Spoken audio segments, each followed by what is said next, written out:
नमस्कार, धार मीडिया में आपका स्वागत है। मैं हूं असगर अली। आज हमारे साथ एक ऐसे पुलिस अफसर मौजूद है जिनकी छवि एक ईमानदार और दबंग पुलिस अफसर के रूप में मानी जाती है। अक्सर हर थाने पे ये स्लोगन लिखा होता है कि अपराधी में भय, आमजन में विश्वास। लेकिन आम लोग अक्सर पुलिस थाने आने से कतराते हैं। लेकिन विष्णुदत्त बिश्नोई की बदौलत या इनका अच्छा संवाद ही कहें, जिनकी वजह से आमजन अपनी समस्या लेकर सीधे विष्णु जी के पास आते हैं।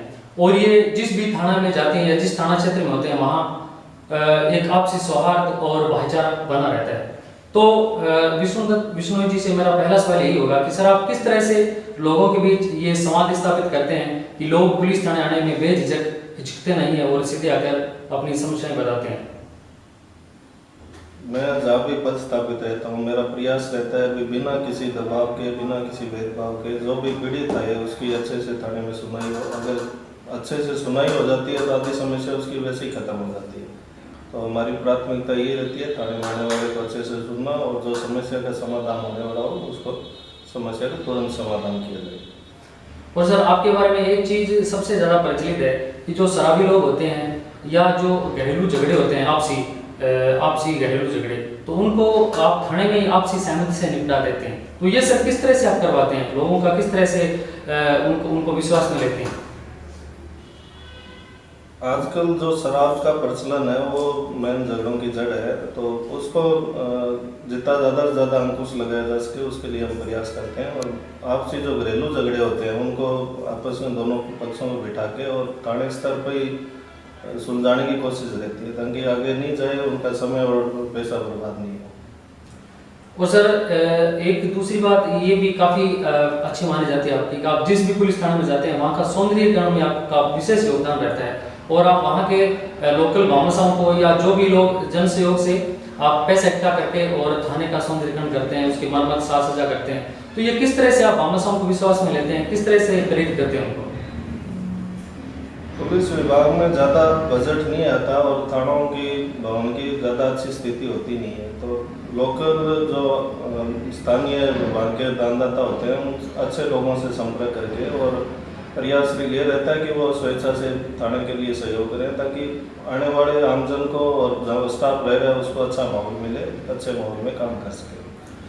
और सर, आप अपने पुलिस थाने में श्रमदान भी करवाते हैं। जैसे कोई शराबी अगर पकड़ा जाता है तो आप उसको ऐसी सजा देते हैं जैसे पेड़ पौधे लगाना या श्रमदान करना, तो जिससे वो काफ़ी शर्मिंदा भी होता है और उसको प्रेरणा भी मिलती है। शर्मिंदा इसलिए होता है कि आप उनके घर वालों को बुलाकर उनके सामने उसको समझाते हैं। तो ये भी सर, आप किस तरह से आपके मन में विचार है कि ऐसी सजा दी जाए जिससे लोग अपनी जो गलत आदतें हैं उनमें सुधार करें?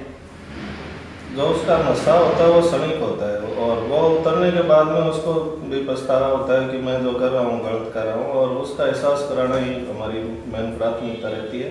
और वो एहसास हो जाता है तो वो काफ़ी लोग नशा छोड़ भी जाते हैं और जिसका समाज और परिवार को फायदा भी होता है।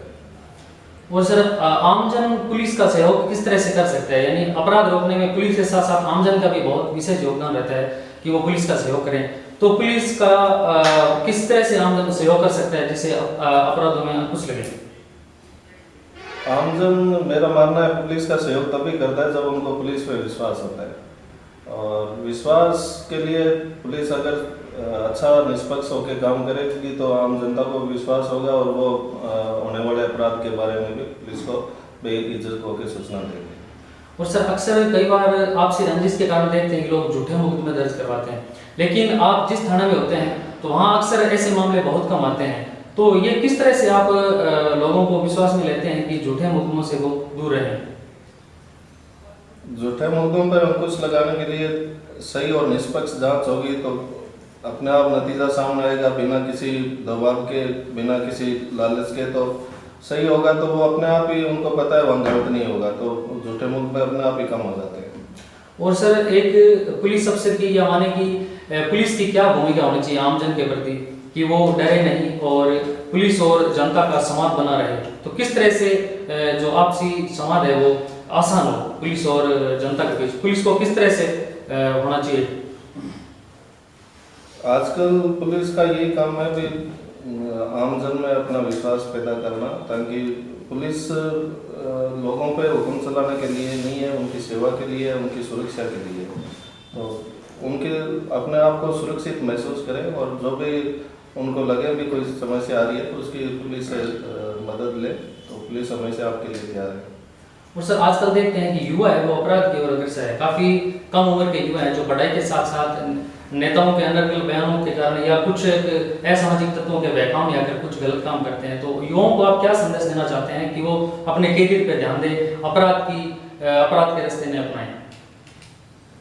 आजकल सोशल मीडिया पे टीका टिप्पणी समाजों के प्रति, धर्म के प्रति या इस टाइप की बहुत ज़्यादा चल रही है और उनसे हासिल कुछ भी नहीं होता है। अपने एक दूसरे के प्रति द्वेषता बढ़ाते हैं और नुकसान ही करते हैं।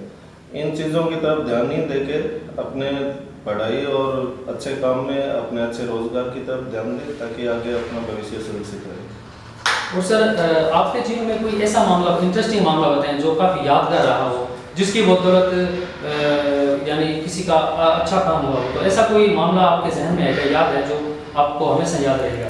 कोई अच्छा काम, वैसे तो आप बहुत सारे अच्छे काम करते हैं लेकिन कोई ऐसा विशेष? मैं एक डूंगरगढ़ पोस्टिंग के दौरान में एक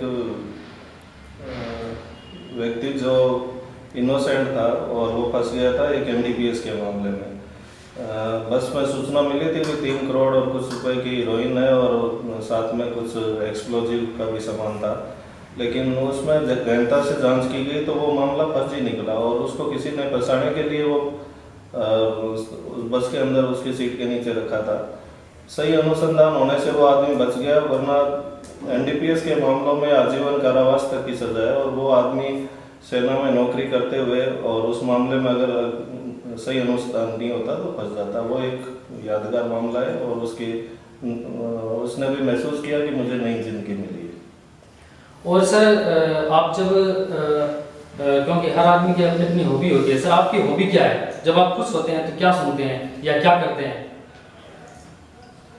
मेरी हॉबी तो जनता की सेवा करना ही है। अब 24 घंटे मैं इसी में ही लगा रहता हूँ। उसके अलावा मेरे पास अपने लिए बिल्कुल भी टाइम नहीं है। मैं 24 में से 18 घंटा जनता की सेवा में ही रहता हूँ और वही मेरी खुशी उसी में मिलती है मुझे सबसे ज़्यादा। और सर एक आखिरी सवाल आपसे मेरा, आप शॉर्ट में ही बताएं, आपकी फैमिली के बारे में भी बताएं क्योंकि हमें आपकी फैमिली के बारे में जानना है। मेरे 2 बच्चे हैं और परिवार बीकानेर सेटल है और दोनों अभी पढ़ रहे हैं बच्चे और पढ़ाई में भी वो अपनी क्लास में अव्वल रहते हैं। Thank you sir. तो ये थे ईमानदार छवि वाले और बेहद ही सक्रिय और दबंग पुलिस अफसर विश्वनाथ। धन्यवाद।